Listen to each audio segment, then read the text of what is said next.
Chaji, I challenge you to have a debate on the three press conferences. Please please please ठीक है, बैठ जाए। विपक्ष के नेता महोदय कहते हैं कि पहले मेरी बात का आप जवाब दीजिए, मैं सुनना चाहता हूं। आपकी मुनसफी से संसद नहीं चलेगी। मेरे आप बोलने का क्रम मैं तय करूंगा, इस तरह से नहीं चलेगी संसद। भाई मतदाता सूची पुरानी हो या नहीं, आपका हारना तय है। ये मतदाता सूची से नहीं होगा। मान्यवर, उन्होंने कहा, अपने लॉजिक के समर्थन में कहा कि भारतीय जनता पार्टी को कभी एंटी इनकम्बेंसी का सामना नहीं करना पड़ता। मान्यवर, एंटी इनकम्बेंसी इनके खिलाफ होती है जो जनहित के विरुद्ध काम करे। ये बात सही है कि भाजपा को एंटी इनकम्बेंसी का फायदा विरोध बहुत कम करना पड़ता है। हमारी सरकारें बार बार चुनकर आती हैं, चाहे राज्य में है या केंद्र में, परंतु ऐसा नहीं है कि हम 2014 के बाद एक भी चुनाव नहीं हारे। छत्तीसगढ़ में 18 में हारे, राजस्थान में 18 में हारे, मध्य प्रदेश में 18 में हारे, कर्नाटक में भी 14 के बाद हारे, तेलंगाना में हम जीत नहीं पाए, चेन्नई में हम जीत नहीं पाए, बंगाल में भी हम हारे। भाई तो तब तो ये मतदाता सूची बहुत अच्छी होती है, टब से नए कपड़े पहनकर आप शपथ ले लेते हो। उस वक्त मतदाता सूची का विरोध नहीं करते हो, और जब मुंह की पटखनी पड़ती है बिहार की तरह, तब मतदाता सूची का विरोध करते हो। माननीय मेरे दोहरे मापदंड नहीं चलेंगे लोकतंत्र में। जब आप जीतते हो तब चुनाव आयोग महान है, जब आप हारते हो तो चुनाव आयोग निकम्मा है, बीजेपी का कहने पर चलता है। जब आप जीतते हो मतदाता सूची अच्छी है, मतदाता सूची अच्छी है, और जब आप हारते हो तो मतदाता सूची खराब है। मान्यवर, मुझे कोई आपत्ति नहीं, इस प्रकार का भ्रांति फैलाए तो फैलाए। मेरा दायित्व है कि इस देश की जनता को एक ड्यूअल स्टैंडर्ड की जानकारी देना, जो मैं आज इस सदन में खड़े होकर दे रहा हूं। मान्यवर, आगे पर भी मैं इस विषय को कहूंगा, और ढेर सारे आरोपों के मेरे पास जवाब है। जो 3 प्रेस कॉन्फ्रेंस में, एक सादा प्रेस कॉन्फ्रेंस, एक एटम बम वाला प्रेस कॉन्फ्रेंस, एक परमाणु बम वाला, ये तीनों में क्या हुआ, इसके सारे जवाब मेरे पास है। मान्यवर, अब ये कहते हैं कि 2-2 जगह है, 2-2 जगह मतदाता है।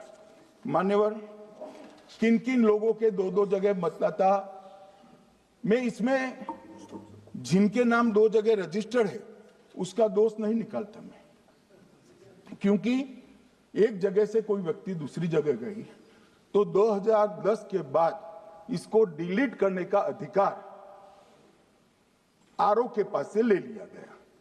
इसके कारण ये विसंगतियां खड़ी हुई है। किसके हैं?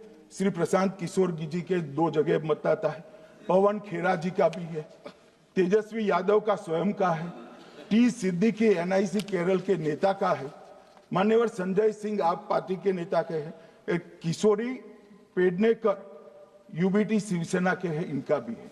मान्यवर, सामान्य गलतियां हैं, क्योंकि एक नियम आ गया, जिसका जब वोट काटने का जिसका अधिकार है उसको रोक लिया गया, तो आरओ वोट काट नहीं सकता था, इसलिए 2 जगह रह गए। अब वो ही एक गहन पुनर्निरीक्षण से सुधरना है, मगर आप गहन पुनर्निरीक्षण को वोट चोरी कह रहे हो। मान्यवर, वोट चोरी किसको कहते हैं वो मैं बताना चाहता हूं, और हमारे यहां कुछ परिवार ऐसे हैं जो पुश्ते नहीं वोट चोरी करते। अच्छा, बोलिए आप। हाँ बोले आप, बोले।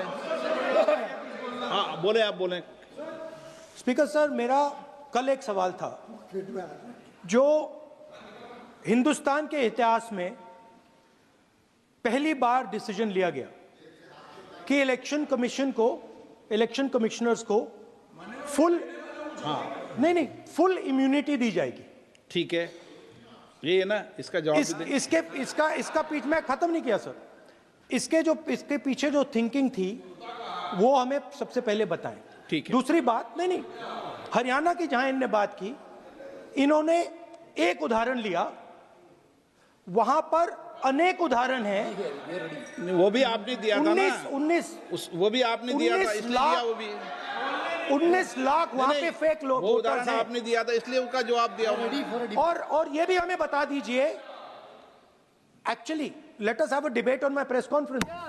Let us go, let us have very good idea, let us have a debate on my Okay. press conference. Okay. माननीय Amit Shah ji, I challenge you to have a debate on the 3 Okay, press माननीय। conferences. Please please please ठीक है, बैठ जाइए, please बैठ जाइए। माननीय, please माननीय, आपने बात की थी, प्लीज।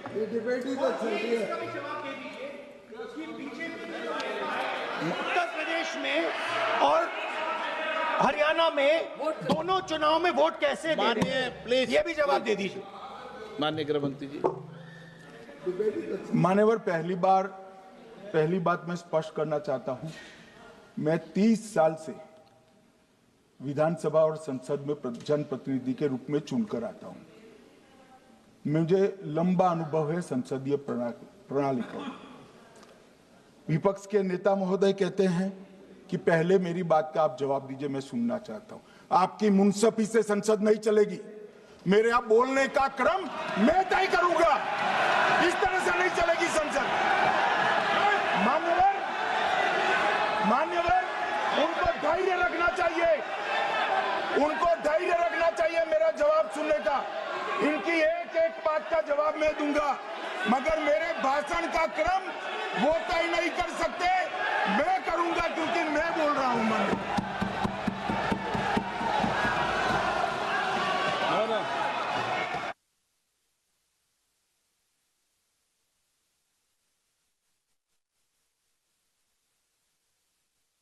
एक मिनट गृह मंत्री जी, एक मिनट गृह मंत्री, क्या गलत बोला उन्होंने यही बोला, आपने जो बात उठाई है मुझे कब बोलना है मैं तय करूंगा, यही बोला ना।